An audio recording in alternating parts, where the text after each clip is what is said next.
Hello, hello. So as you guys can see, I just got this, or I made this new gaming inspired avatar. So I was using my Risley one before. I can switch back and forth. So here I can be Risley Dogly, and now I can be gaming Dogly. I got some new text on my stream starting soon as well. Um, But yeah, today's stream is going to be all focusing on the new characters, Gaming and Cloud Retainer. I'm not quite sure how to pronounce her name, so I'll be just referring to her as Cloud Retainer. But hopefully by the time she's released, I'll be able to pronounce her name, I guess. But yeah, I'm just super excited for Gaming. I think his voice actor sounds great, his English voice actor. His characterization, I love his alt form, I love his animations, and I think he's going to be a pretty good character as well. So for the first part of this stream, I'm just going to be kind of going over an overview. If you guys have any questions, feel free to drop them in the chat. I have some kind of pre pre-prepared questions already that I have ready to answer. But with that said, let's kind of just go right into it. So I'm going to switch my source here. To kind of create the hype a little bit, let's start off by watching his new demo that kind of just released. I don't think it's necessarily like the best character demo ever, but it's still pretty darn good. Um, so I'm going to back up a little bit and go full screen.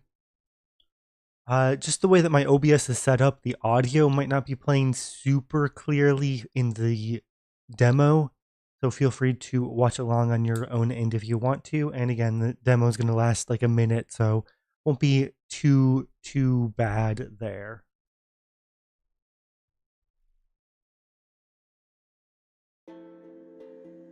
Hey boss, the name's Gaming. I'm a guard from the communications office. I'm the best wushu dancer in the secure transport agency and the busiest guard of the wushu dancing community. Again, like his animations are so smooth. All this needs shipping, right? Whether it takes me uphill, downhill, or out to the sticks. I get the goods from A to B. I'll even take them across the sea if needed. Ooh. That focused eye, yeah. I'll start my warm-up routine.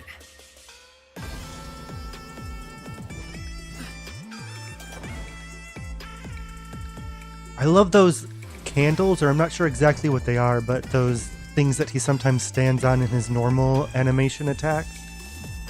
I feel like watching Manzai has helped me get a better handle on how Swan. And of course, having another cute little animal in Genshin Impact is never a bad thing. And I just love the way he can kick the lion up. And yeah, right there with those really cool, I don't know what you want to call them, cut-ins? This is definitely my favorite part of the trailer.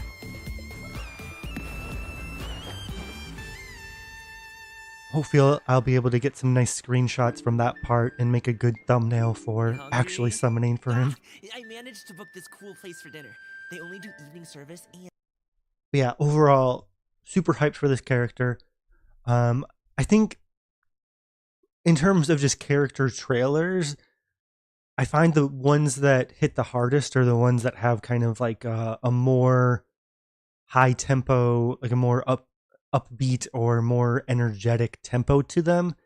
This one, it's a little bit more chill with the music, so you can't really go hard in terms of the combat animations, but still a really good trailer. All right, so we just got what the banner is going to look like for Gaming and Cloud Retainer here. So it's going to be with Faruzan and Noel. So I think for me personally, these aren't necessarily the other 4 stars that I would want to go for, but I actually think for most people, this is going to be a really stacked banner. I think that we have Faruzan, who's a character that is really good at C6. And we have Noel, who is another character who's really good at C6. The only thing is, Noelle's been around for a while, so I actually would think most long-term players have her at Constellation 6. Faruzan, though, while I have her at C6, I think that most people do not because she's a much newer character.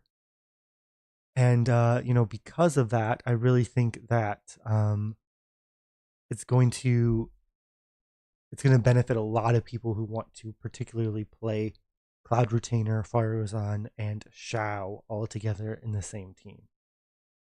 So having Faruzan on the banner is actually going to be a really, really cool thing for most people. The weapon banner is, it has, I'm pretty sure that's Witsit, Sack Sword, Sack Great Sword, Sack Bow, and then Lithic Spear.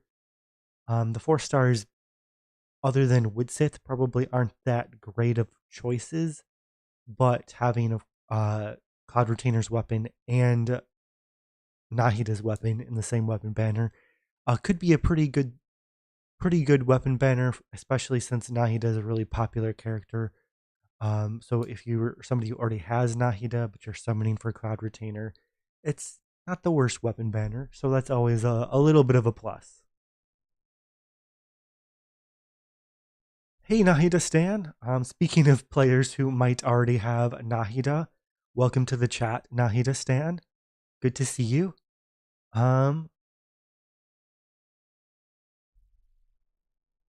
Yeah, so I think getting Nahida's weapon, if you're trying for Cloud Retainer's weapon, isn't going to be that big of a loss, at least.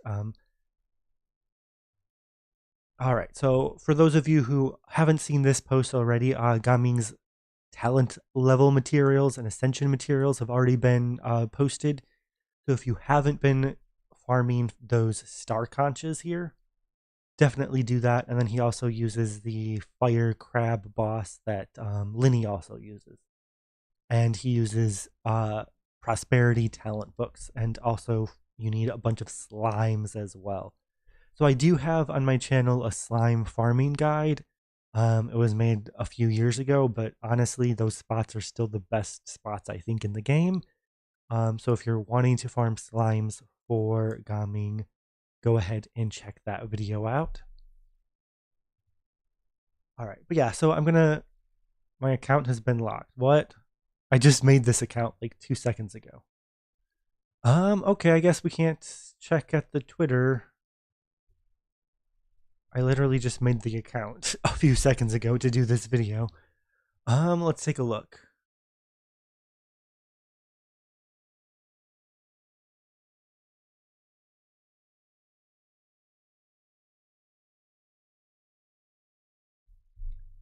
Genshin Impact Twitter. This page doesn't exist.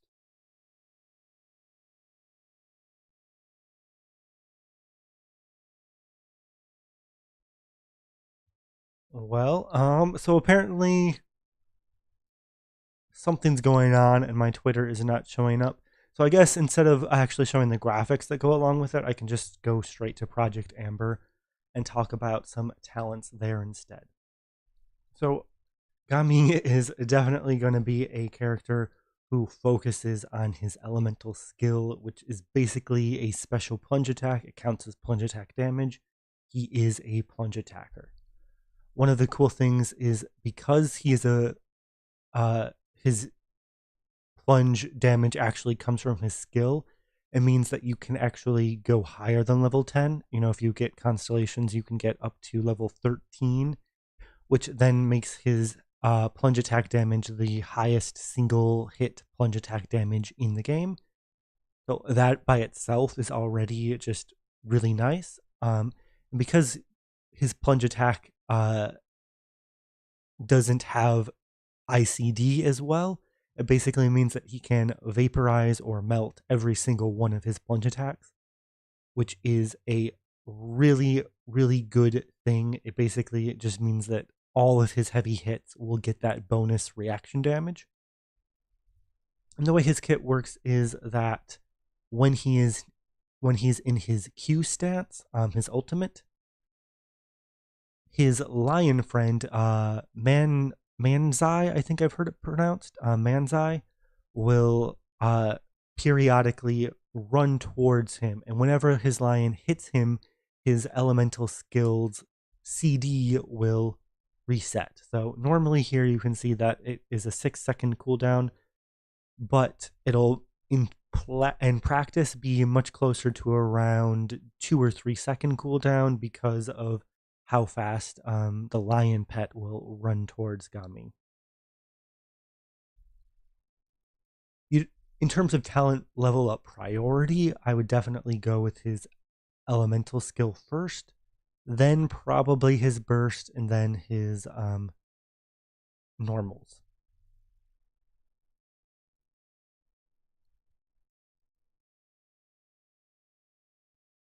So when it comes to his kind of passives as well, one of the really cool things is that whenever he uses a plunge attack and it hits opponents, he will regain 1.5% of his max HP every 0.2 seconds for almost 0.8 seconds. So basically, it means that he gets 6% of his HP back. It costs 15% to do the cast, but you get 6 back immediately. And one of the cool things is that that 6% is chopped up into 4 smaller numbers, which basically means that it will instantly proc the Maruchase Hunter set. I'll just be calling it the Hunter set here. So basically, it means it's really easy for him to get that 36% extra crit rate.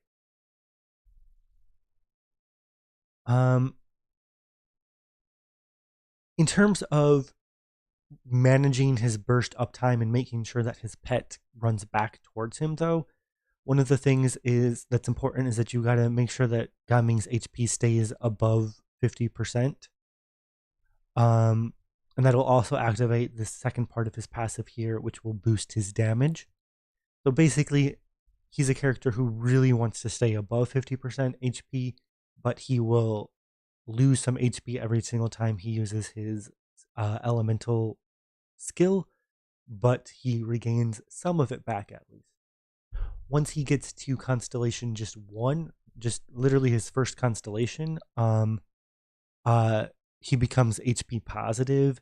So whenever his lion pet meets up with him, it heals 15%. So the idea is you plunge the lion, you plunge, you lose 15%, you gain 6%. So you're still down 9%, but then you get the 15% from his constellation 1, and all of a sudden you go from being down 9% to being up 6%. So he's a really HP positive character at constellation 1. In terms of his other constellations, I think overall he actually has really valuable constellations, but none of them feel like they're absolutely required. I think that he's an amazing character at, well, maybe not amazing, that's overselling it. He's a good character at C0 and an amazing character at C6. And I think that a 4-star character in general, like, that's kind of where you want them to be. And we really have not had a 4-star DPS character in a very long time that is as good as Gaming is. Gaming is better than a lot of 5-star C0 DPSs if he gets to C6. So very strong character. And because of just how strong he is, how smooth his animations are looking, I really think that I personally want to go all the way to C6 if I can get enough luck on my summons at least. But when it comes to, I just see that in the chat, Nahida Stan asked like who to summon for in 4.4. And I think it really depends on your account and what you're looking for. So I'll kind of answer that question probably in about, I don't know, 15 or so minutes as I go over Cloud Retainer a little bit more as well. Because I think it's better to kind of know what Cloud Retainer does before I can kind of compare Cloud Retainer to Nahida, to Shao, to Yaimiko, which are all of the 5 stars in 4.4. But moving on here, Constellation 2, basically, when he receives healing, his overflowing healing, he just gets another attack buff. And again, because he is 6% HP positive at C1, he is usually going to get some overflow healing. Not to mention, he works great with healers like Bennett and Cloud Retainer that we'll talk about a little bit later. But yeah, just because he is so HP positive, he's going to be proccing this talent really easily. At C2, basically 20% attack buff. C4 is actually, I think, deceptively his best constellation. I mean, C6 is really, really good as well. I mean, like, he has no bad constellations, so it's tough to compare. But I actually think C4 might be his best constellation because it refunds energy to him and just makes his energy requirements a lot lower. So we'll talk more about his energy in just a little bit, but basically, C4 saves him 10 energy because we're assuming that for his plunge attack, that he's going to be able to do it 5 times per rotation. 5 times 2 is 10, so it lowers his burst cost from 60 to 50. So C4 basically will save you a fair amount of energy recharge. In a lot of teams, it's going to be like super easy to meet his energy requirements at C4. And then C6 is another really good constellation. It gives him 20% crit rate and 40% crit damage on his elemental skill, which is the majority of his damage. So yeah, that's just like 40 free crit value. And this constellation, if you get him all the way to C6, he is basically as strong as most C1 5-star DPSs. Maybe like I would actually rank it like he's like a C1 and a half 5-star when you get him to C6. And some people might say, well, it takes so many wishes to get a C6 4-star. On average, it's around 330 wishes to get a C6 5-star. But you gotta also remember that we can get one free gaming in the Lantern Rite, so it's that kind of lowers the wish threshold to about 300 wishes, which is still a lot. 300 wishes gets you a C2 5-star. So some people might say, well, he's as strong as a C1.5 5-star, but he costs as much as a C2 5-star. But I think that logic is a little bit faulty because you're going to be getting those 5 stars when you pull for him as well. So overall, one of the best 4 stars in the game. Super excited for him. An absolutely amazing character. Again, wish I could show you some more of his GIFs, but we watched that trailer a little bit earlier. And then this spreadsheet here, I kind of just made to show some of the energy requirements. So for those of you who know the conversion rates for energy recharge, basically when you catch, or for particle generation, if you catch an element that matches your characters, if you catch a particle's element that matches your character's element, it actually gives you 3 energy. If you catch a particle that does not match your character, you only get 1 energy. If you are off field, but you have another character who collects a particle that is your same element, you get 1.8% energy, or 1.8 particles, really, just 1.8 energy. So that's just the conversion rate here on this side. And then on these columns, I kind of just tried to do my best to math out some potential energy requirements at C0 and C4. Now, the thing is, I'm going to pull up a new tab here really quick.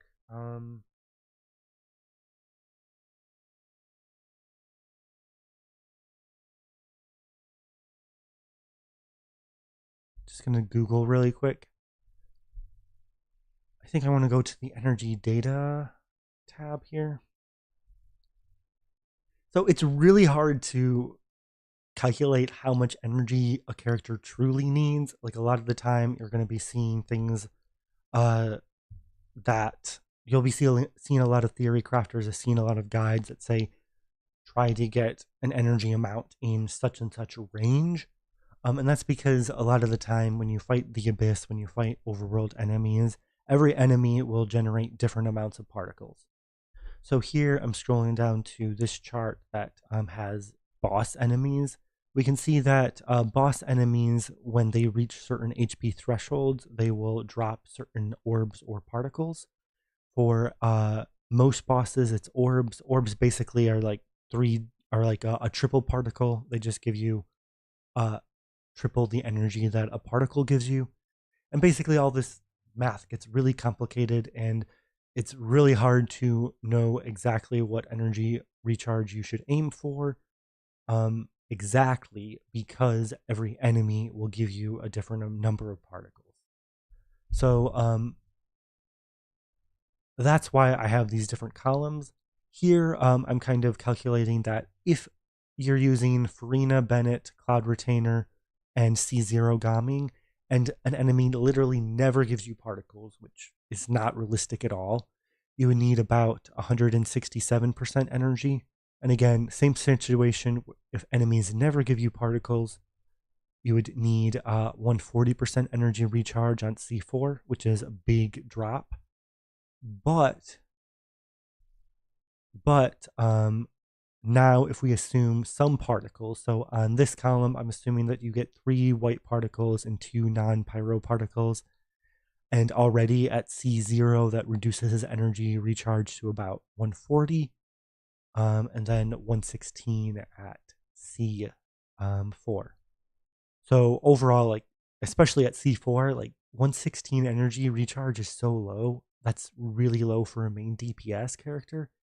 So I think it's going to be super easy to get that energy threshold.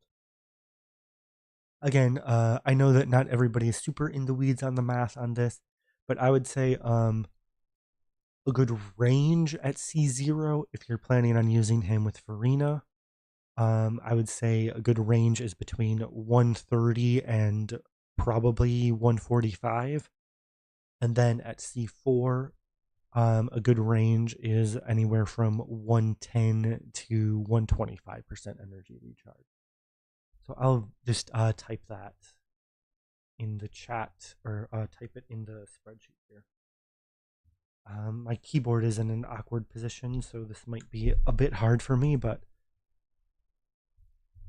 so I'll say aim for 130 to 145% ER C0 Gaming vape. What I'll actually do is move this down a little bit so it's easier to see.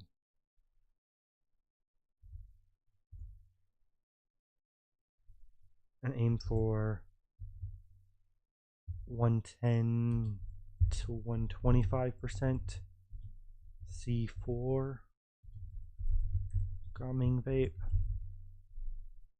So that's if you're using a vape team, particularly with Farina.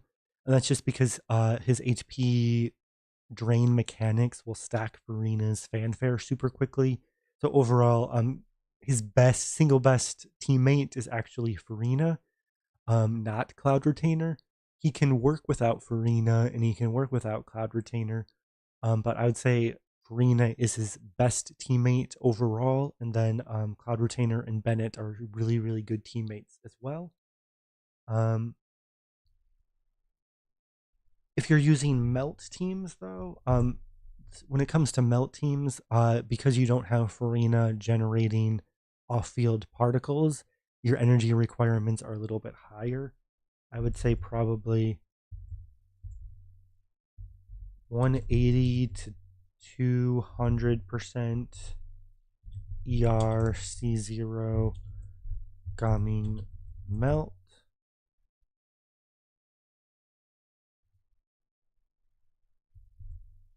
When it comes to melt teams, though, I think it's best to be using a Favonius weapon, which reduces your energy cost by quite a bit. So I would say if you're using Favonius Lance on Rosaria or Shenhe, whoever your off-field cryo applicator is, then your energy gets a little bit lower. So we can kind of say probably 160 to 180%. So I calc this off in another tab, in another Chrome account that I kind of don't want to open up on stream right now. But it's about 160 ER at C0 Gaming Melt with Favonius Lance on your cryo. And then C4 C4 Gaming would still be about probably like 150 to 165 C0 or so a C4 Gaming Melt. And then it could go down probably as low as 135 to 150 C4 Melt with Fab Lance. Sorry for some of these typos.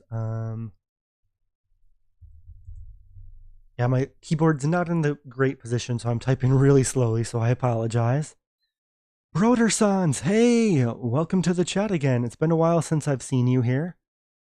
But yeah, so this is kind of a nice breakdown of energy requirements that you should aim for on Gaming. Again, you kind of just refresh. If you're at C0 Gaming and you're using vape, particularly Farina vape or Mona vape or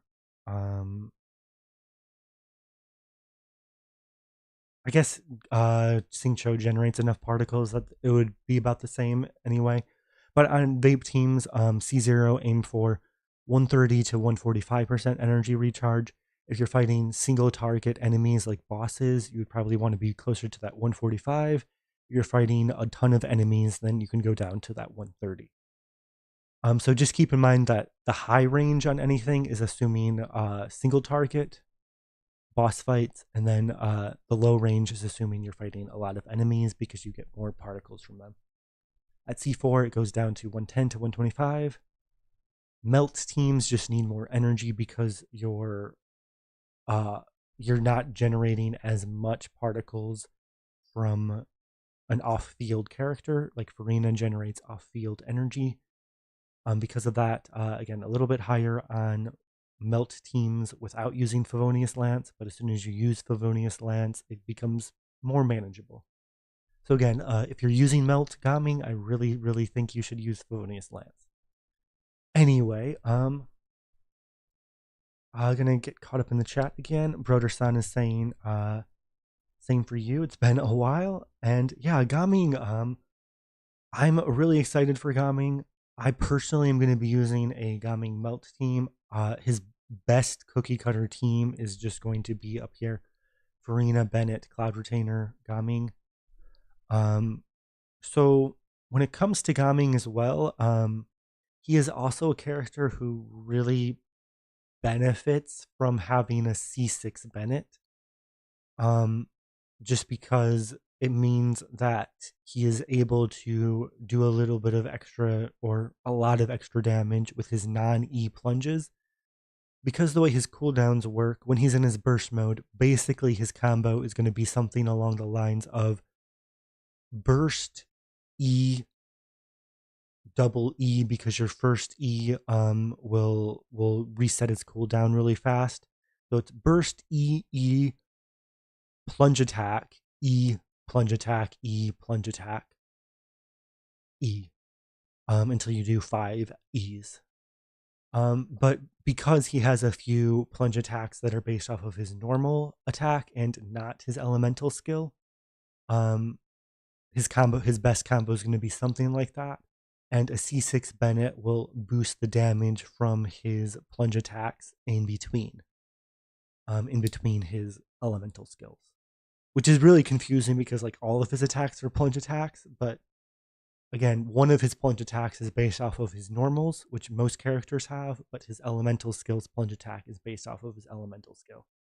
Super confusing, but again, his best combo on this team is going to be burst, elemental skill, plunge attack, elemental skill, plunge attack, elemental skill. I'll just type that somewhere off in here. So burst, E, plunge, E, plunge, E, plunge, E. So you want to do it so that you get 5 elemental skills per rotation. So 1, 2, 3, 4, 5.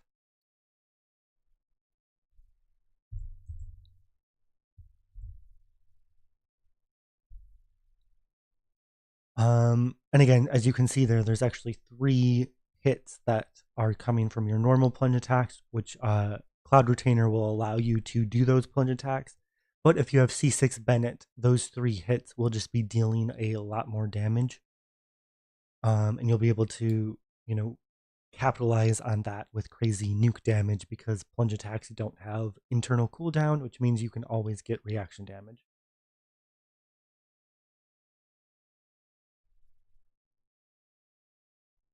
Roger-san just said, am I going to be pulling for Cloud Retainer to use with him as well? Yes, I will be. And that's actually a great segue into now talking about Cloud Retainer. So again, my Twitter pages, for whatever reason, aren't showing up in this browser. So let's take a look at Cloud Retainer on Project Amber. So basically the way that Cloud Retainer works is she buffs plunge attack damage and she heals. Her buff and her healing all come from her burst. So you would ideally, the thing is you don't even necessarily need to like level up her burst. The main thing is that buff damage itself. I mean, if you increase her burst damage, it basically just increases her healing. But her buff is all tied to her attack stat, which is based on her passive here. So this is where it gets a little bit confusing because some sources say that her buff will be based on 180% of her attack. Other sources are saying that it got buffed to 200%. Either way, the higher her attack stat, the higher her buff, and her buff is much stronger than Shenhe's buff. It works exactly the same way. If you know how Shenhe works, I have an earlier video that mathed out how Shenhe works. I have a spreadsheet that I made that you guys can download. It's basically Shenhe, but stronger, with the downside of Shenhe's burst. Shenhe's buff can be used on any teammate a certain number of times. So basically, the whole team benefits from it. Whereas the trigger quota for Shenhe is shared between the entire team. So basically, it means you get one super strong character, whereas Shenhe gives you one strong character, and then the rest of your team get a decent buff as well. Basically, Shenhe wants to put all of that energy or all of that effort of her buff into your on-field main DPS character. And that buff is really freaking big. We're talking about on any like average Shenhe build, or sorry, any average build that only Cloud Retainer build, even if you only get 300 or 3000 attack, because again, you want to get as much attack as possible. I'd say most players can easily get 3000 attack on her, but you can get high as 4000, maybe if you absolutely squeeze out all your artifact luck, you can get like 4100, 200, but really her cap is probably closer to 4000 attack. If you get 3000 attack, she can probably buff any single plunge attack that you do by like 50,000 non-reactive damage and like upwards of 100,000 for reaction damage hits. It's just a crazy amount of buff that gets added to your main DPS plunger. And Gaming is a character who really excels at using plunge attacks to do reaction hits, which is amazing. Like it lets him do nuke damage, probably the best nuke damage character, certainly the best nuke 4-star character that we have. Cloud Retainer also pairs really, really well with characters like Xiao. With Xiao, though, you're going to be doing animo damage. You're not going to be doing reaction damage. There is a little bit of a debate on how good Cloud Retainer is for Xiao. So if you're planning on using Cloud Retainer with Xiao, the team would be it would be Xiao, Faruzan, Cloud Retainer, and your choice of Farina or Bennett, basically.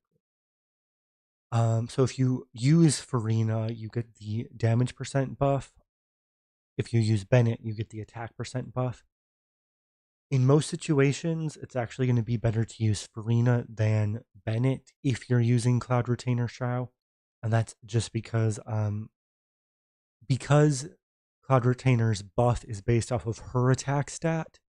It basically means that Bennett's attack stat or Bennett's attack buff on your main DPS is less significant because he's kind of already getting your main DPS of Xiao is already kind of getting a really big buff from Shenhe, or from, why do I keep saying Shenhe? From Cloud Retainer's buff. Holy crap. Let's catch up in the chat. So Broder-san says, beep, Pepe punch. Yeah. So huge damage buff from Cloud Retainer regardless. Again, I would say the best team is probably, if you're using Xiao, it's going to be Xiao, Faruzan, Cloud Retainer, Farina. And that will be your best single target damage. But in some situations, if you're trying to do AoE damage, it might actually be better to use Bennett instead of Cloud Retainer. It's going to be really close either way. In single target situations, Cloud Retainer is always the better Xiao partner. In AoE situations, Cloud Retainer is about as good as Xiao, as Bennett. Oh my goodness, I'm getting my tongue tied so much. Let's see. Do I have like water nearby that I can just sip? That might help me a little bit. However, Cloud Retainer also has a really freaking good Constellation 2. So if you get C2 Cloud Retainer, then she's always better than Bennett.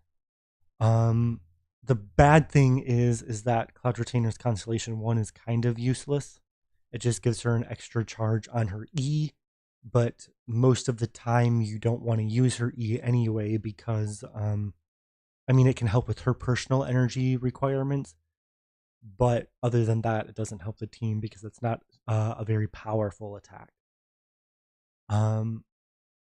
Really, what you want to be doing with Cloud Retainer is using your elemental skill once, maybe twice if you have C1, then using your burst, and then just switching. And because of that, because her elemental skill doesn't contribute to your team's damage very much, the C1 is kind of bad, but the C2 is amazing. It just doubles the buff, basically. It goes up from that 180 or 200% to 360 to 400% of her attack. Just an insane Constellation 2 overall. And I personally, I'm going to try my best to get C2 Cloud Retainer and C6 Gaming. That's kind of my goal, my personal summoning plans. And the other thing that I haven't talked about that I think a lot of content creators have not talked about, and that's probably just because I'm weird, I'm a weirdo, I have C6 Kazuha.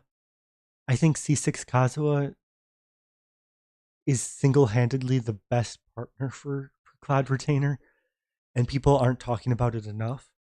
So if you're a Giga Whale, or you're somebody like me who just really freaking loved Kazuha, so you saved up for a year and a half just to get him C6.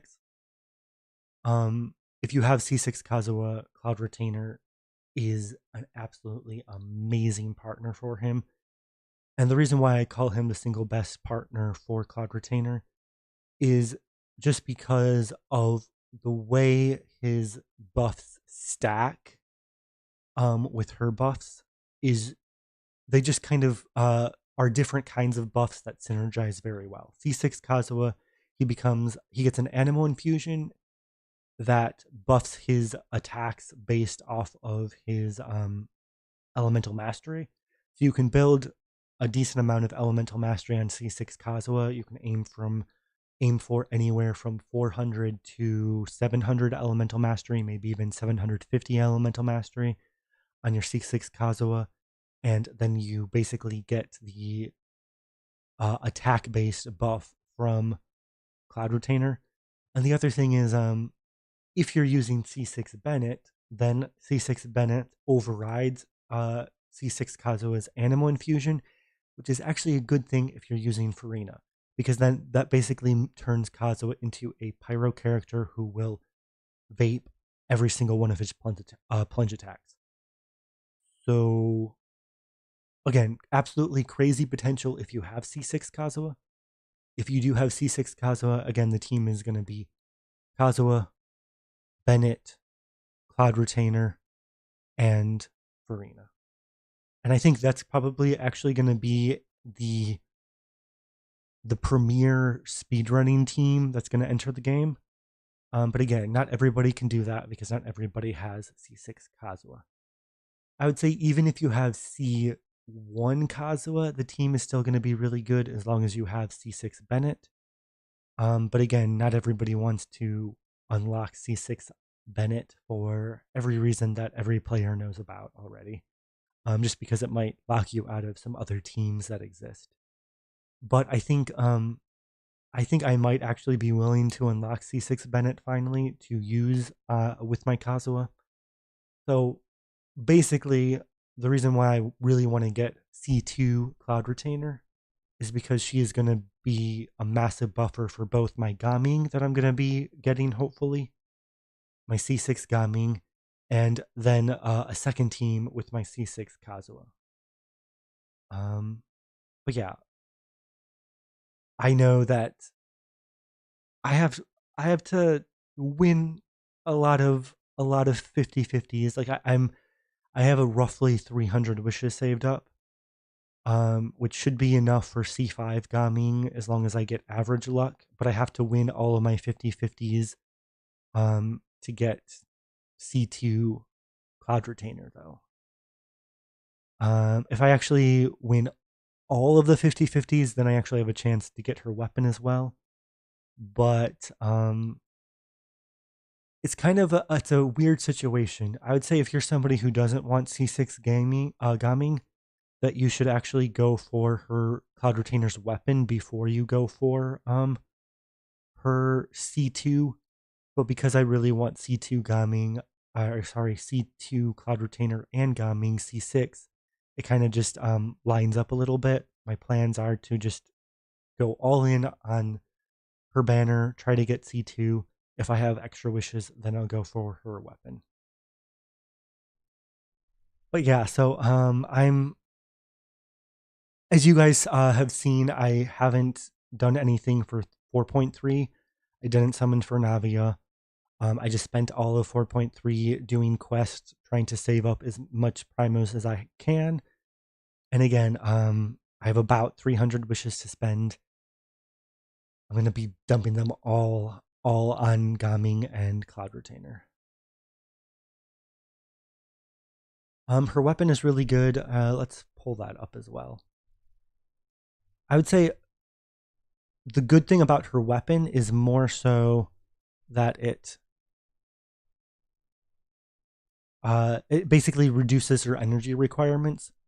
So let's take a look at her.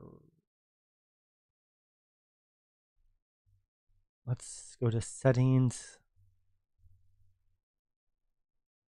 enable, and now catalyst. Her weapon's also posted on Twitter. Again, just for whatever reason, Twitter's not letting me view it. So it has super high base attack, but what the main benefit of her weapon is every single time your on-fielder does a plunge attack, she gains energy. So basically, without this weapon, she is going to have a really high energy cost, somewhere along the lines of like 180 to 220% energy requirements without her weapon. But with her weapon, it goes much lower. Think closer to like 150 or so. Again, like take those numbers with a grain of salt because energy recharge is always dependent on your entire team and everything. So if you're actually using her with Xiao or with Kazuha, and Xiao and Kazuha are generating animal particles, her energy might be a little bit on the lower end of those ranges. If you're using her with Gaming and you don't have another animal character, then her energy might be a little bit higher. But basically, her energy recharge requirements are going to be manageable with this weapon. They'll be a little bit high if you don't have this weapon. You could also potentially use Favonius Codex with her as well, but the problem with Favonius Codex is that it has a really low base attack, and all of her buff is scaling off of base attack. So I do think using this weapon is going to be really good. There's also the free-to-play weapon of Oathsworn's Eye, I think. Excuse me. Let's take a look. If you were around about a year ago and you were able to get this weapon, it might have been a little bit over a year ago, like a year and a half, 2 years ago. This weapon is decent as well. But again, if you are a newer player and you never got this weapon, then she's kind of a character who doesn't have great options for free to play weapons.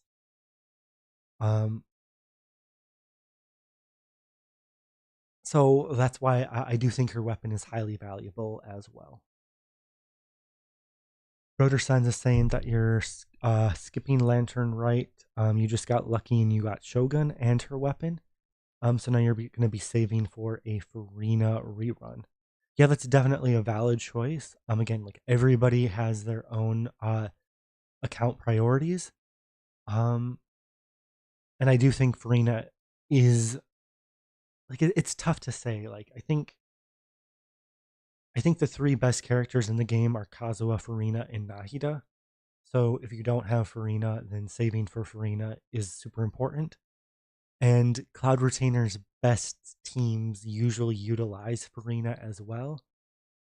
So if you're somebody who already has Farina, then going for Cloud Retainer is a good choice. But if you don't have Farina, then I probably would not recommend Cloud Retainer. Or at least if you're going for Cloud Retainer without Farina, I would really recommend that you get Farina sometime in the future. Because who knows when Cloud Retainer is going to go on a banner again. But Farina's probably going to be coming sometime in the next 3 months or so, 3 or 4 months. We might get a Farina rerun. But yeah, if you want to use Cloud Retainer, she's much better with Farina than without. But yeah, that's kind of my overview on Gaming and Cloud Retainer. That was kind of so I spent, I don't know, like 15 minutes or so going over them. That's kind of about as long as I thought I would. But if you guys have any more specific questions regarding Cloud Retainer or Gaming, feel free to let me know. What I'm probably gonna do is, let's see. I wonder if I could do any strong boxing. I don't know if I have. I don't know if I have any things that I can strong box. So what I'm gonna do is open my game, open Genshin, and I'll just kind of what I can do is show you what I'm planning, how I'm planning on building my Gaming and Cloud Retainer, and I think that'll be a nice way to kind of more talk about their artifact priorities. So yeah, I think that's what I'll do. I'll do that, and then if my voice is holding out, I'll do a little bit of strongboxing on my Asia account.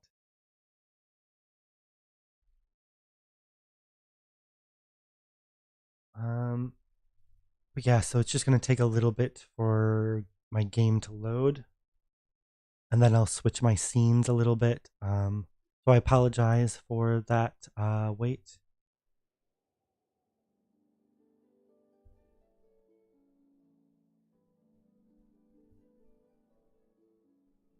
So I know my screen in OBS is a little boring right now, but we'll get there.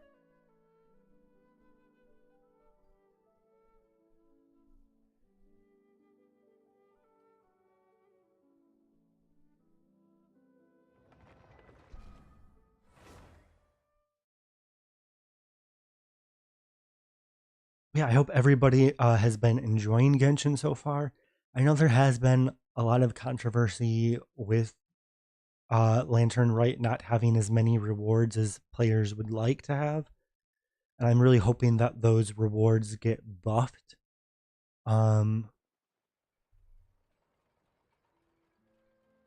But I'm somebody who's just like my main account is personally going to be buffed so much by Cloud Retainer that I personally am willing and excited to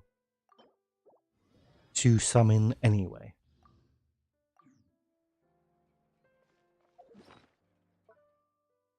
So let's take a look. On my account here, I'm just noticing that my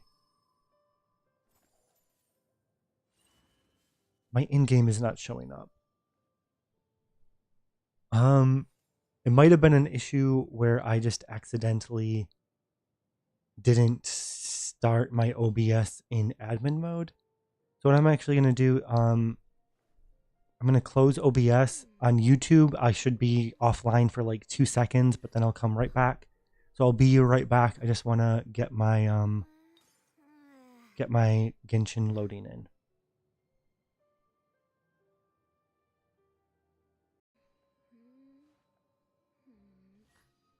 Okay, I'm just gonna wait a little bit. I think it's back. Okay.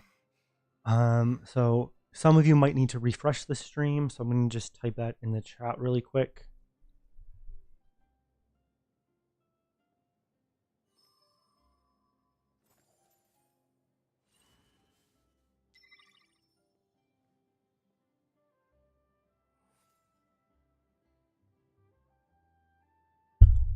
Okay, so actually it seems like most people are here.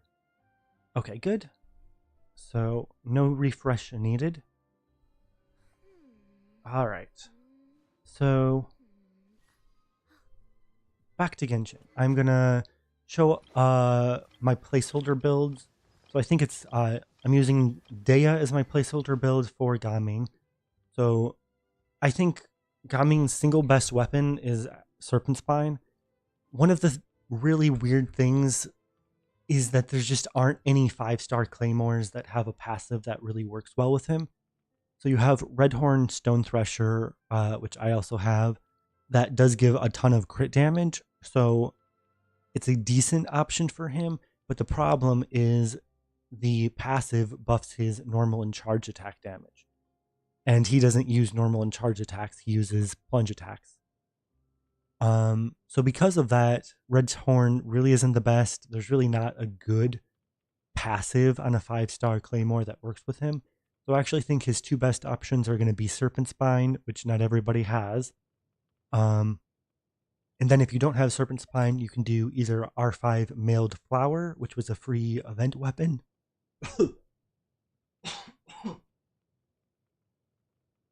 Excuse me, I really need to find that water.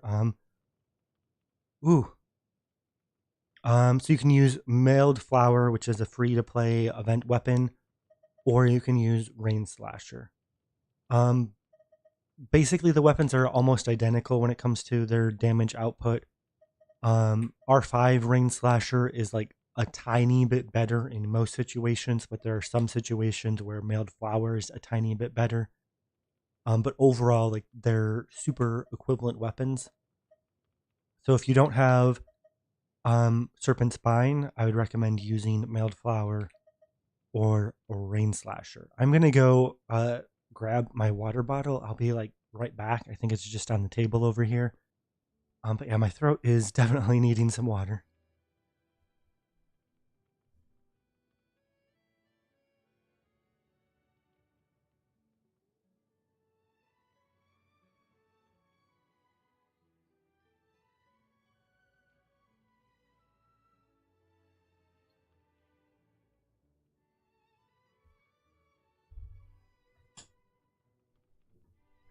Okay, and back into it. The reason why Serpent Spine is better than the Elemental Mastery weapon options is just because of the raw damage percent. And the crit rate, it gets into a weird situation because, as we'll talk about, Gaming's best artifact set is the Maruchase Hunter set.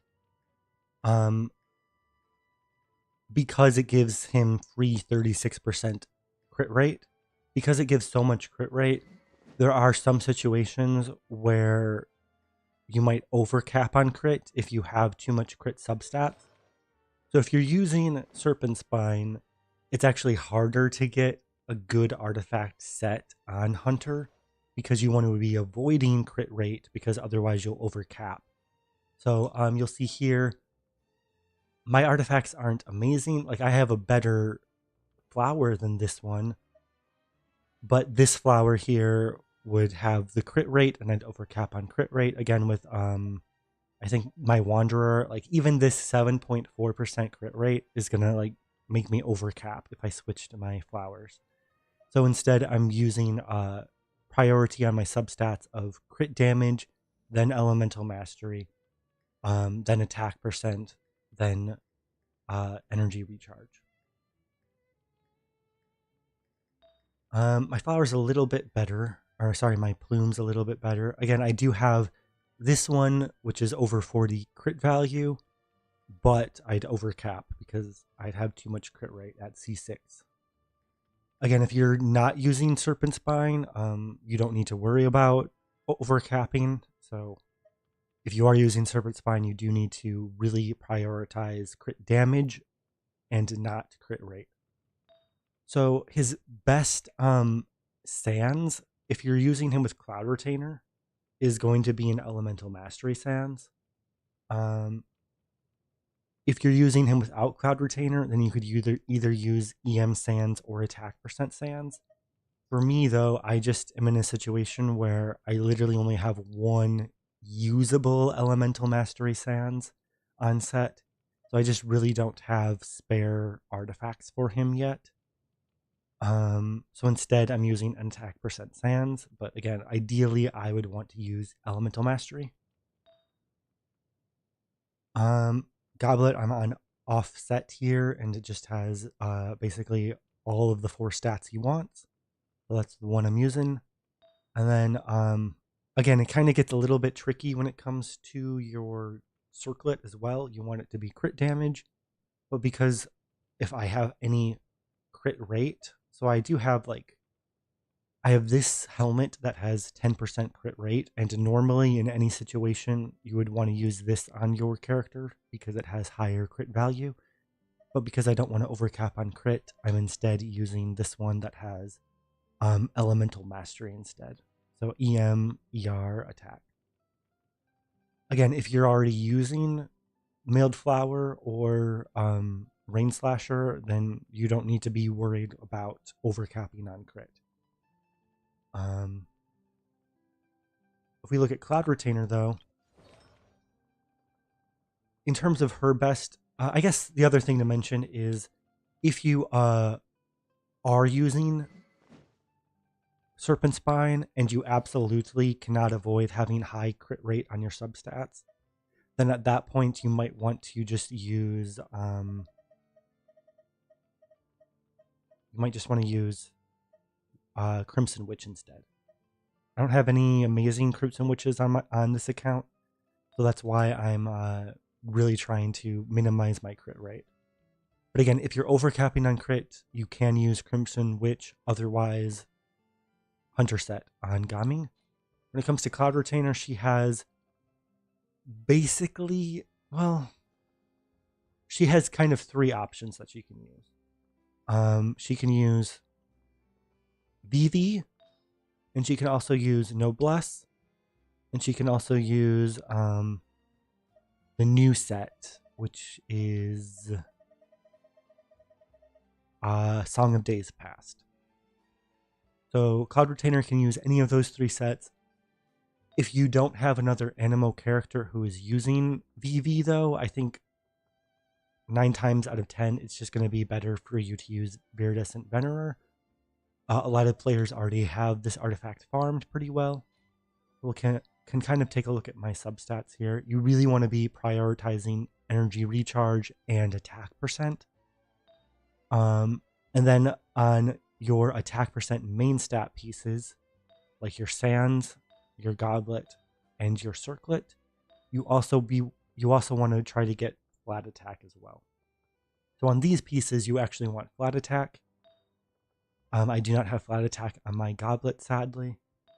But as you can see here, my circlet is actually a really freaking amazing off-piece circlet because I have 66 flat attack plus the 12 energy recharge. So again, attack, flat attack, and energy recharge on your Cloud Retainers. So you can see on my current build, without my weapon, I have about 157.7% energy. And I think this is going to be too low of energy if I'm just using Gaming, if I don't get her weapon. If I am lucky enough to get her signature weapon, then this 150 should be plenty. But this should also be, I'm hoping this should be enough for using her with Kazuha, because Kazuha generates a lot of particles with his elemental skill. And if he's my main DPS, he's going to be, using his skill a lot. So if you're using Kazuha Cloud Retainer or you're using Shao Cloud Retainer, particularly if you're using Shao Faruzan Cloud Retainer and your Faruzan is C6, she's going to be generating a lot of energy for the whole team, and this might be enough without her signature as well. But yeah, so her energy requirements are really wiggly depending on if you have her weapon and if you have teammates that also generate animal particles. So Nahida Stan just asked, are you going for constellations on Cloud Retainer? Yeah, so I'm gonna try my best to get C2 Cloud Retainer, C6 Gaming. I think if you're somebody who does not want C6 Gaming, it's probably better to get C0 Cloud Retainer and R1 of her weapon before you go to C2. But because I really want my C6 Gaming, I'm probably gonna be getting close to C2 before I even have a chance to go on the weapon banner. But yeah, let's take a look just at my inventory here really quick. If you don't have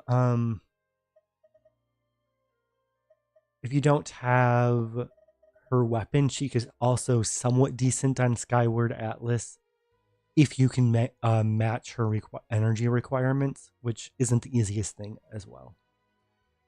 But here you guys can see I have 33,000 Primo Gems. I also have 1820 of these things that are just saved up from basically Welcome Moon.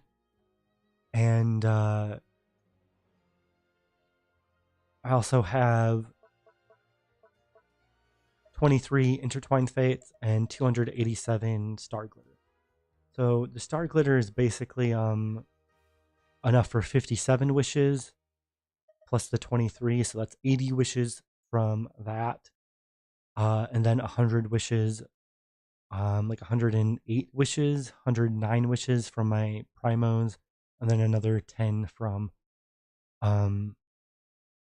my Genesis crystals if I need to use it. The thing is, I'm not sure if I want to get Shenhe's skin as well, so I might want to save these Genesis crystals and use them for Shenhe's skin. It kind of depends on how lucky I am with my pulls, though. But all in all, I'm gonna have around 300 pulls, maybe a little bit more because I'll be earning Star Glitter just as I summon for Gaming. Um, I would say like best case scenario, I'm gonna have like 330 wishes or so, which basically means I'm only allowed to lose 50-50 one time. So it's gonna be a little bit rough. I do not have guaranteed C6 Gaming. I do not have guaranteed C2 Cloud Retainer. And this will be the first time where I'll actually have to, win those 50-50s. The thing is, when it came to just 2023 in general, I had crazy summon luck. And now that we're into 2024, I think my luck might be all out. Um, so I don't know. It's gonna be tough. I'm really excited for the new patch. Really excited for the new characters. Um, it might be in a situation where I don't get my C2 Cloud Retainer right away, or I don't get her weapon right away, but I might be able to summon for those later on in the patch after we get all of our event awards and um, all of that fun stuff. So I don't know. Yeah, that's kind of just my general plan of things right now. Um, you know what? What I'm gonna do is I'm gonna spend one fragile resin just so I have enough condensed resins, and I'll kind of just use this time to do some runs, artifact runs, and maybe, who knows, maybe I'll get a godly Gaming goblet or sands. So I'm really looking for an elemental mastery sands or a pyro goblet. Broder Sans asked, am I going to play the new Honkai Star Rail update? I think here's the thing when it comes to Honkai Star Rail. I think that in general, Genshin is my only gacha game right now. And in order for me to play Honkai Star Rail, I would basically have to retire one of my Genshin accounts, or I would have to just quit playing Genshin or play Genshin much more casually. So I wouldn't say it's impossible for me to play Honkai Star Rail, but if I play Honkai Star Rail, it's because the devs of Genshin are, you know, not giving us the rewards we deserve. So basically, what I'm saying is if the Lantern Rite doesn't give us good rewards in Genshin, then I might switch to Honkai Star Rail. The other thing is, I haven't talked about this a lot, just because I haven't been streaming a lot as well. But I do want to also make a drawing channel as well. Um, and I feel like while Genshin is super fun, I almost feel like I would have more personal enjoyment if I made a drawing channel. And the drawing channel probably would have some crossover with like drawing Genshin characters or so forth. Like I've been actually trying to make a gaming animation. It's like, I don't know, I'm probably only like 25% done with it. So it'll probably still take me a few weeks to a month before I'm done with that gaming animation. Um, but that could be something that I post on my art channel. I also kind of just want to, I don't know, like have art variety content, whether that means stuff like Gartic Phone or if it means stuff like just working on some of my own passions as well. Um, so I think my heart is telling me to spend more time on an art channel and to kind of keep my Genshin or my gacha channels more in the background. But I haven't made any big decisions yet. So the short answer is there's a chance I'll play Star Rail, but I'm not committing to it yet. And again, I might end up spending more time on an art channel in the future. But here I'll switch to my Kazuha team.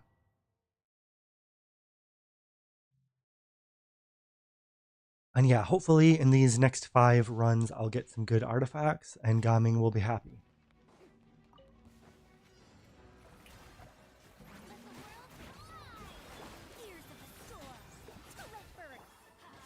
My Bennett didn't have his burst, so this might be a little rough on energy. I mean, I have a stacked team anyway, so I'm not too worried. Okay.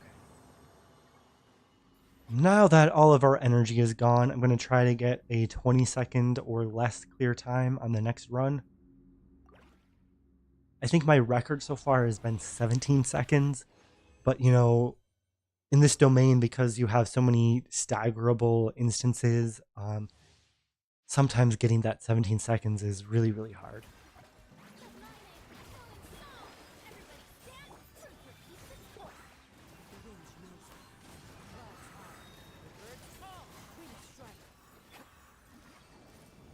I got 18 seconds.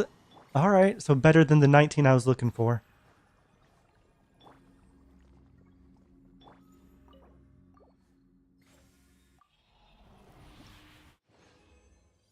Ooh, that has been a hot minute since I've gotten 4 artifacts from a single drop.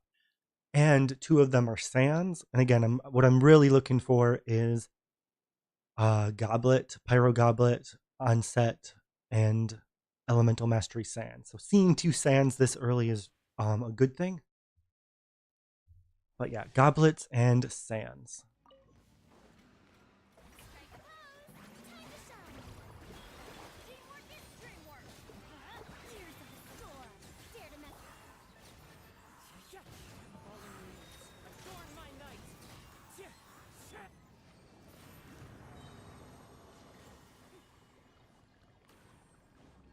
"21 seconds, not the best clear time. I think that's because I wasted time doing Faruzan's E.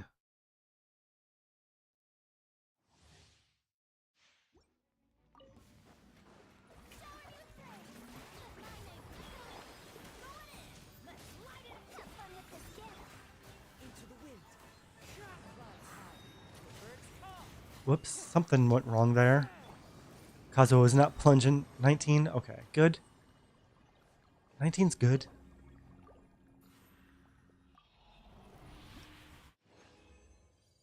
Okay, we got an offset goblet. The thing is, on this account, I don't even have that many good pyro goblets. So even if it's offset, I'm kind of excited to see if it's pyro.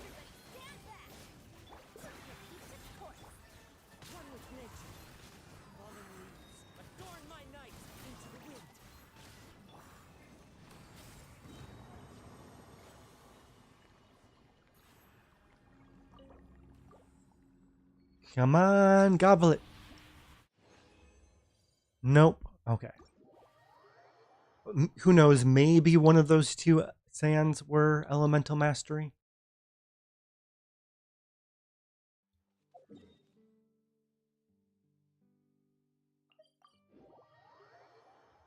You never know. You never know.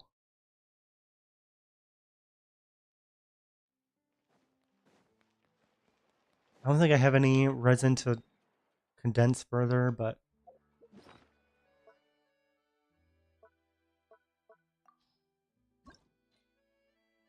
oh yeah, I forgot. I also wanted to show you guys my teapot ritual as well. So I'll do that as soon as I check these artifacts. Defense with crit damage and ER. That could be like an albedo piece, so I'll lock it, but I won't level it. Energy recharge, nah. Animo with crit damage and EM. That's interesting. And then useless HP. Crit damage and attack, but it's 4 lines, so if it rolls only into crit damage, it could be good. Useless. Defense, but that actually looks like a good Noel piece.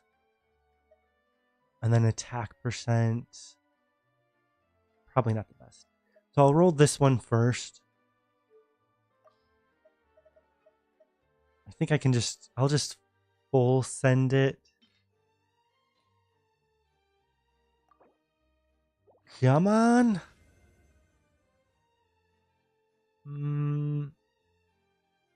Yeah, no.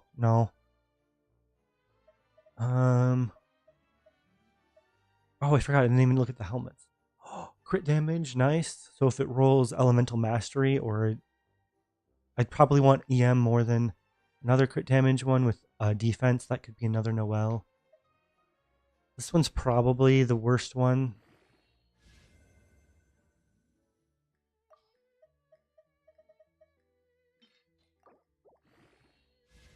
EM, so not worth it. Otherwise, it could have been a Noel piece.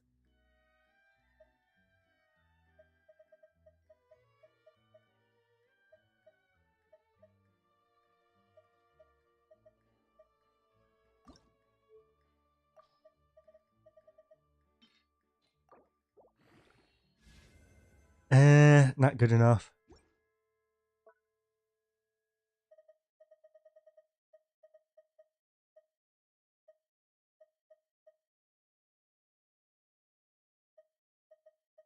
So we got the Noel Sands.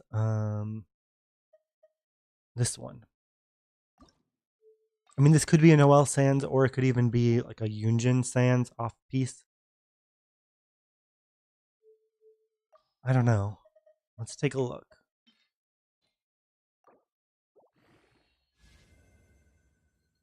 Ooh, HP percent.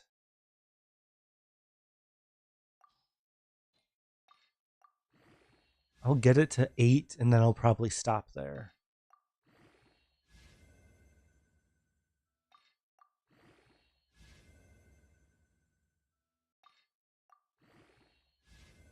Ooh, it rolled crit rate. A 3.1 into. No, not even a. Yeah, a 3.1. Math is hard. I mean, it did roll crit rate, so I gotta keep going, right? Right?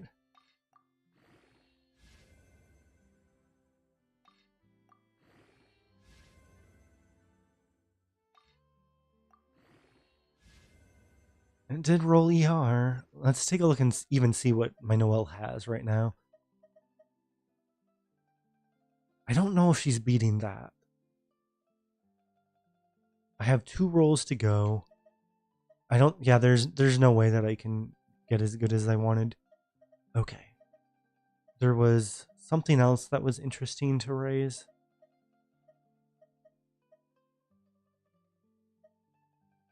I might just be losing my mind though.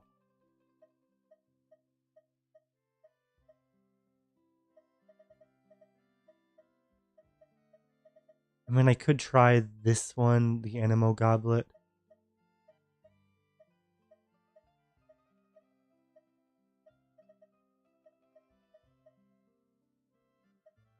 I guess. I mean, who knows? This could be a Wanderer off piece.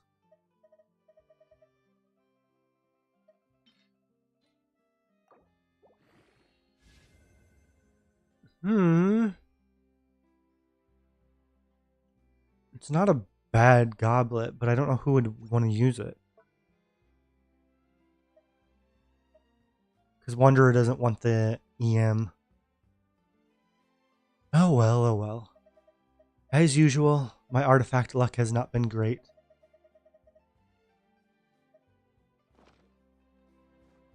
But yeah, one more time we'll look at what my Gaming is going to be using. Yeah, I personally am using Serpent Spine. My flower still needs some work. My plume is pretty good. I still need an EM Sands. My off-piece goblet is kind of good, but would be fine with an unset. And then I'm actually kind of happy with my circlet as well. And his total stats are so what you got to do is you add the 36 to the 36 I have. So that's 72% crit rate. But then at C6, he gets 20% crit rate. So then that takes him up to 92%. And then Cloud Retainer can give him anywhere from 4 to 10% crit rate with her passive. That's already, 96 to 102% crit rate. So that's why I don't want any crit rate substats.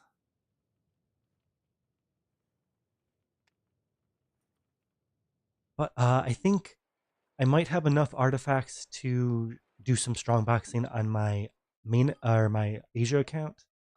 But what I wanted to show you guys first is my teapot. My teapot's not amazing, but I kind of like it. I kind of like it.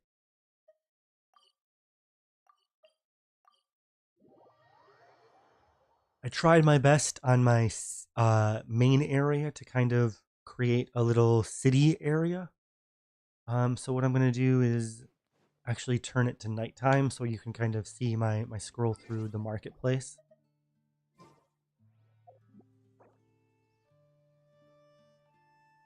Not that.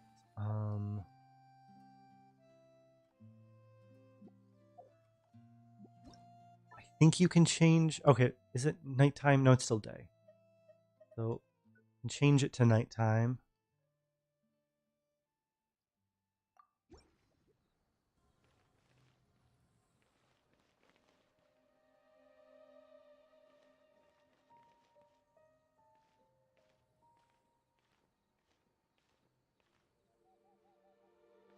I dropped a few frames there, but I think it's back to normal.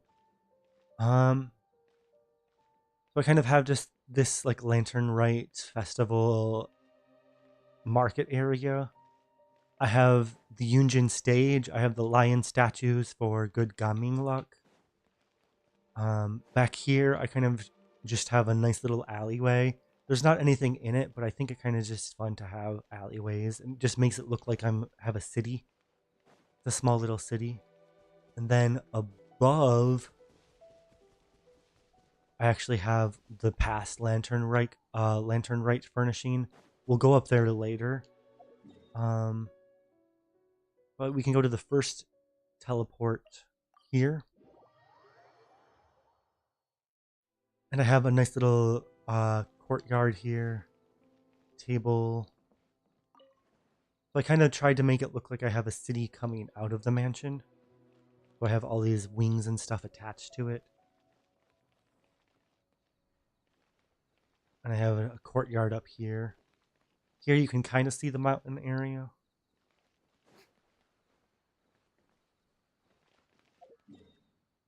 Then I can actually teleport on top. So I'm thinking this is where I'm going to be doing my summons for Cloud Retainer. Is up here. On the bird. So this will be the spot. And then of course I just have my city down below me. And I also made another area. I finally learned how to use the stitching method and how to like do some cool stuff with pathway creations using that. So I also made this forest. It's not really related to the city at all. But it's kind of like you could think of it as a forest climb up a mountain. I'll just slowly kind of, I want to be slower as I walk. We'll just have a nice nature stroll with Kazuha. I'm playing on controller, so sometimes it's hard to like get a good slow walking speed. But just a nice little forest. Climbs up a mountain.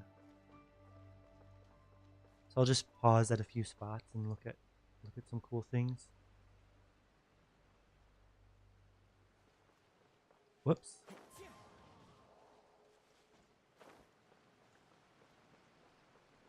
Yeah, this like spiral kind of staircase I made using the stitching method of furniture placement. And then at the top here, I kind of just have, so I have some of that amber, which is also, which you see on top of Cloud Retainer's mountain. And then just a nice little pavilion. And the pavilion has a nice view of the mansion, of this mansion city over here. Nothing too fancy, but I tried my best to create some luck in my teapot at least, because having a little bit of luck is a good thing. So I'm just seeing that I haven't stayed up with chat. So Nahida Stan was saying that they would definitely watch. I think they're saying Star Rail content. And then Broder-san was saying do whatever you want. In terms of just channel content. Nahida Stan is asking if I will pull for Chiori. Zab's Network said hi. Broder-san said sucrose. Can you elaborate a little bit more on what you were asking about with sucrose, Broder-sans? But for Nahida Stan's question, I think I want to pull for Chiori. It all just depends on my budget, I guess. How many primos I can save. Because the thing is, on my main account is my account with Albedo. So here you can see my Albedo. And it seems like Chiori is going to work really well with Albedo. So if I get Chiori, it's probably going to be on this account. So it all depends on how much I can save after I blow everything on Cloud Retainer. But nice question. Oh, Protestant was saying I could use that Animal Cup for sucrose. I think on my sucrose, I don't have her raised, but I would probably want an Elemental Mastery goblet on her instead. But you know what? That does...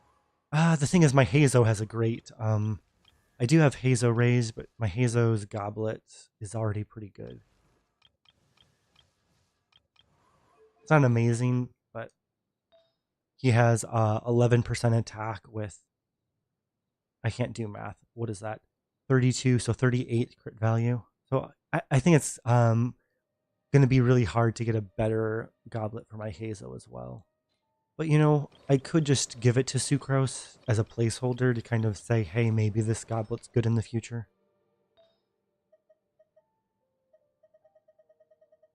So the goblet can go for Sucrose. Just because he doesn't have anything anyway.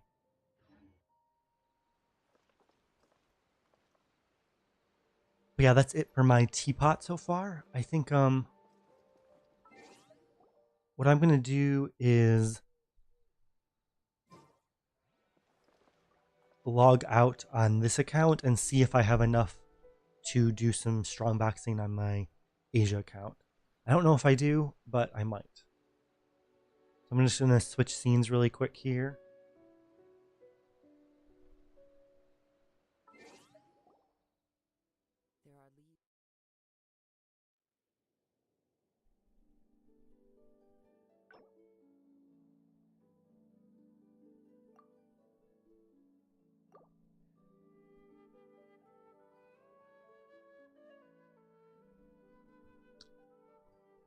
Broder-sans just said, my boy Albedo needs some justice. Where's his rerun? Yeah, he has not had a rerun banner in quite some time. The other thing is, it's interesting. So the only situation where I think it would be justified to use Albedo with Gaming, so this is like super niche and stuff, so most people, I do not recommend you to do this. But if you have a C4 or higher Albedo, and you have a Gaming with the Verdict weapon, which is Navia's weapon, so you give Gaming Navia's Claymore, and then you use Albedo to generate crystallizes to proc the passive of the weapon, and then at C4 and at C6, you'll get additional plunge attack and damage percent buff with Albedo.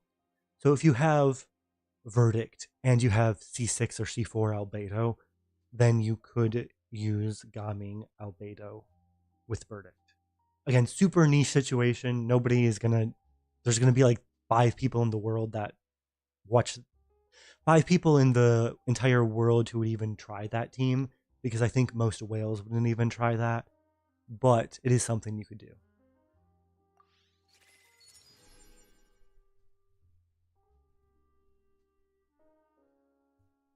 All right, switching my scenes back.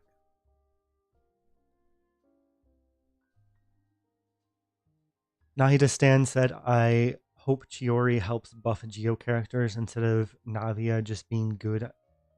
Yeah, I think that's an interesting thing where I think I've heard it a lot said that Navia is good despite being Geo, and it's just because her multipliers are that good.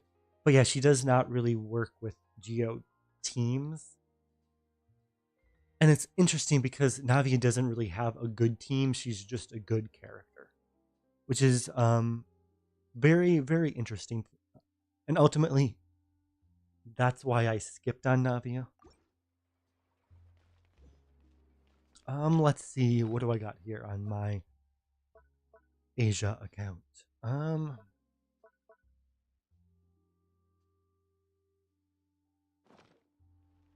Do I even have a lot of artifacts?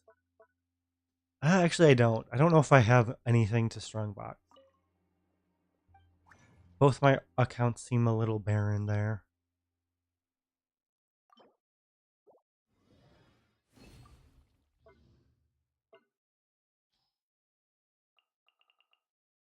I could do one Strongbox. So what I'm going to actually do on this account is Emblem, because I'm looking for Shangling Yalan pieces. So I'm going to Strongbox once on Emblem. And then that'll probably be the end of the stream.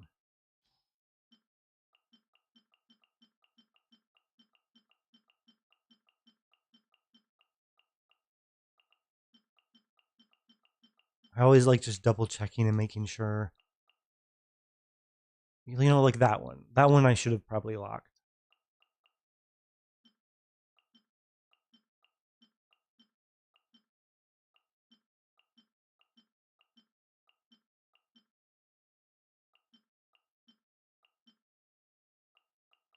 I might even be able to do like half of the next one. All right, here goes. So I actually want an Elemental Mastery Sands for Shangling, and I also want an Elemental Mastery Goblet on Emblem for Shangling, because I'm using Shangling with the new polearm, the Battle Pass polearm. So she's basically my Virgin Shangling.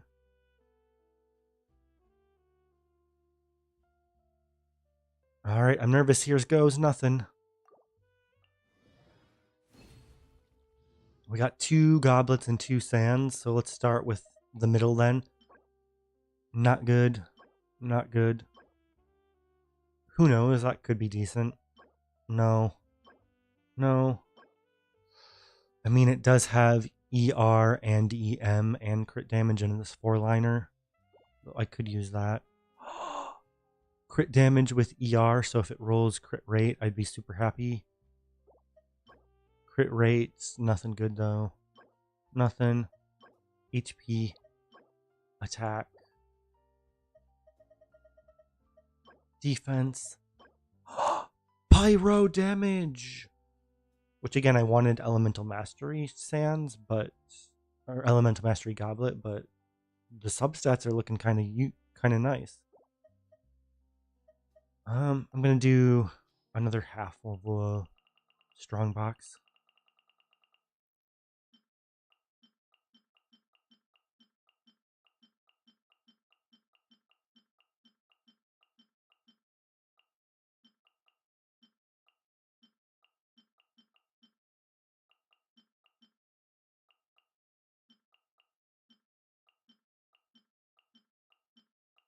This is actually really close to a full. So I'm just gonna do my best to part ways with some of these.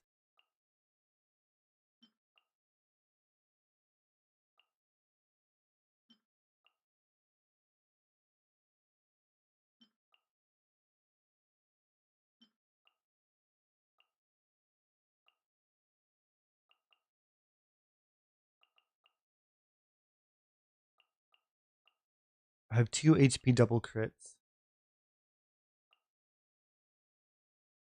You know what? Sometimes you gotta sacrifice double crits to get double crits, right?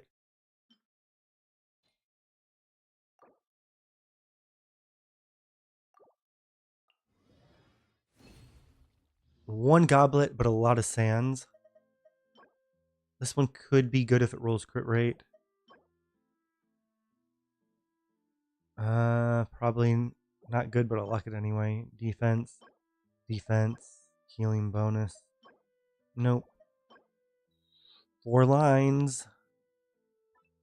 I feel like we got another flower that was just like that. Another feather.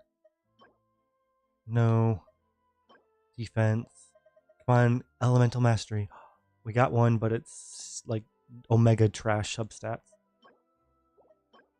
We got one with crit damage, so if it rolls crit rate or ER. Okay, so we actually got a number of pieces that can be checked.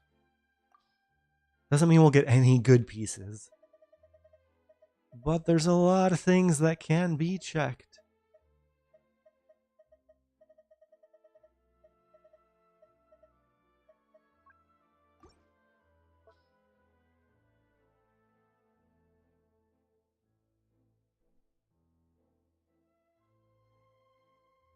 And yeah, Nahida Stan was saying that Navia is the odd one out of Geo. Definitely, I agree with that. Yeah, most Geo characters pair really well with each other, but Navia likes other teammates.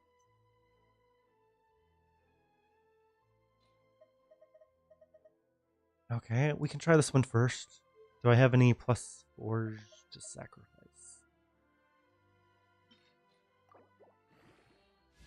Oh my goodness.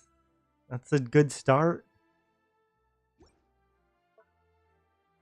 We gotta full send it, right? Right? Do we have to though? Okay, let's see what it's at +16.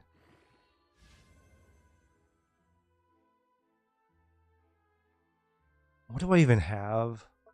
I'm sure I have betters, right? Double crit ER. Yeah, so bye. Thanks for rolling into attack that one time. Not.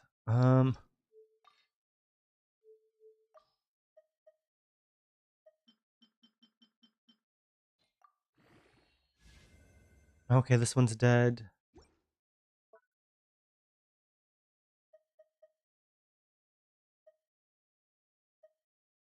So yeah, we basically have 2 identical. It's just that this one has higher ER and EM. I'm gonna level this one first.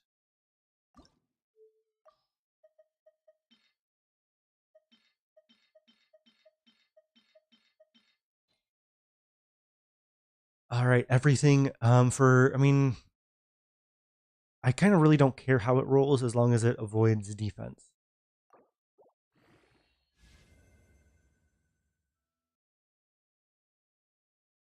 Sad. It's already dead.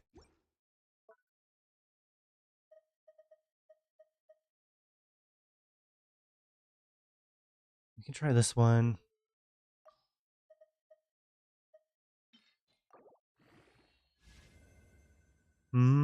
Could be a Yalan. What is Yalan on feathers?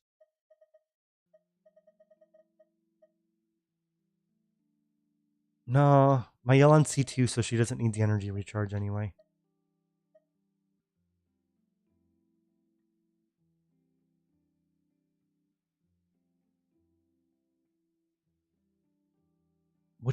Wait, what was the one that I think it was this one. I just rolled that one. Okay, so there was another 4-liner, this one.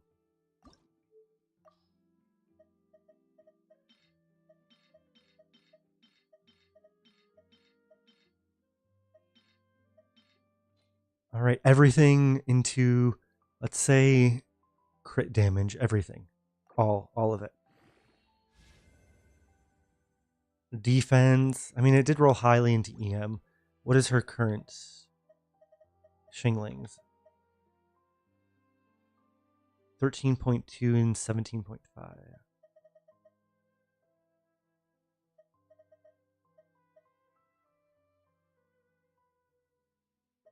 It actually could be an upgrade. I'd probably want it to roll into EM though. Or not EM, ER. This is tough.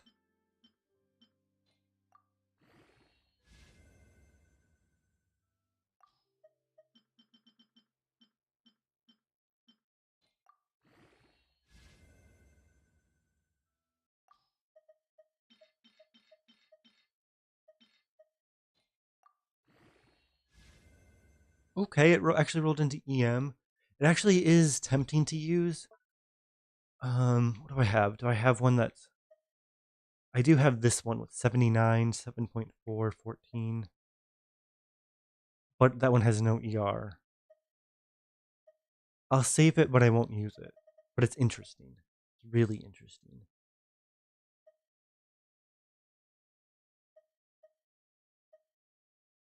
Let's get this one out of the way. I doubt it's any good. Nope. Trash. Alright. We want ER or we want crit rate.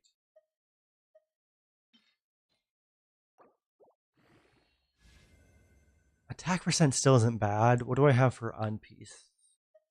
EM. Attack. Attack. HP. Attack. ER. Attack. Attack.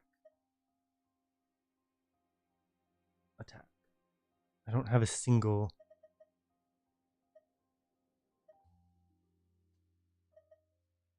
EM that is as good as this one. So this one could still be good.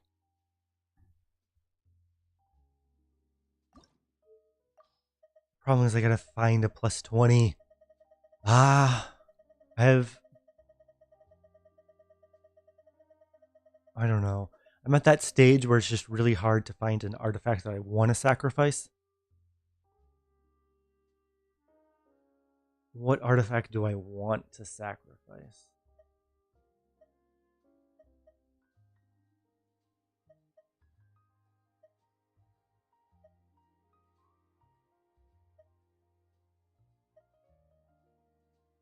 Broder-san's is saying you're going to call it a night. Yeah, definitely nice seeing you around, Broder-san's. And yes, I will need all of the luck that I can get. So tomorrow night, so I know, I think Broder-san's is in Europe.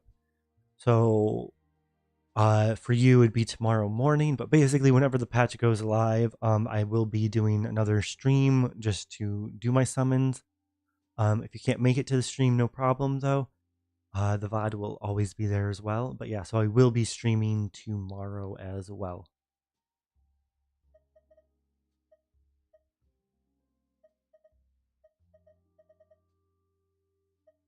Or I guess for you, that would be Wednesday morning. Okay, what plus 20 can I kill?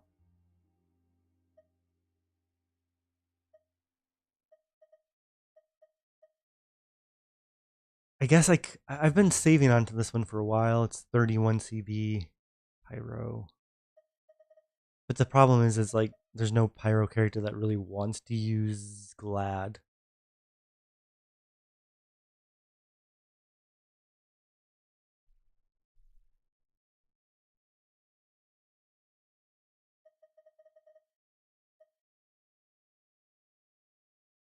Alright. See you later, Broder-sons. I think I could sacrifice that Pyro. Is there anything else that's sacrificable?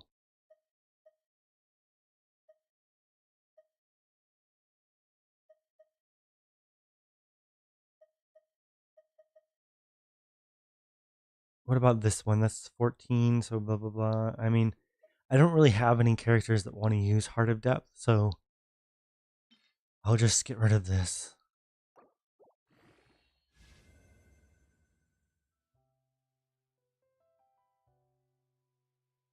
Not a single roll into crit damage. Sad. Oh well. Yep, that's it for my artifacts. Oh no, that's not it. I was still gonna do my pyro damage.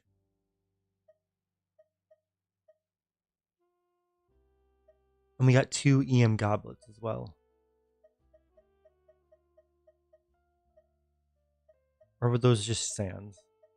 I think they were just sands, right? Yeah. It's the pyro goblet that we got, and then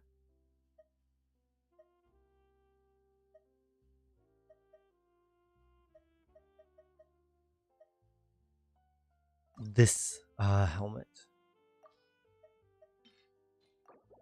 Come on, crit rates. Nope. Sad.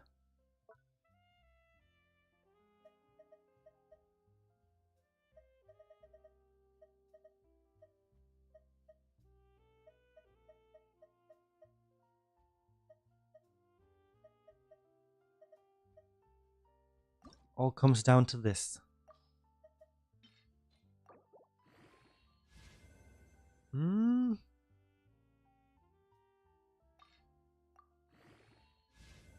Hmm. Hmm. It's not amazing. I think it's probably worth leveling.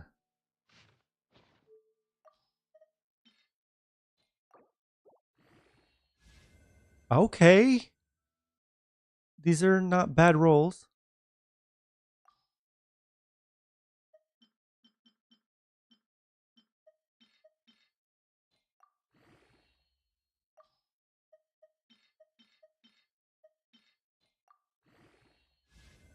Okay. Not an amazing pyro damage goblet, but it's definitely something I can keep and hold on to. I think my Shingling's on a little bit better. So 28.8 crit value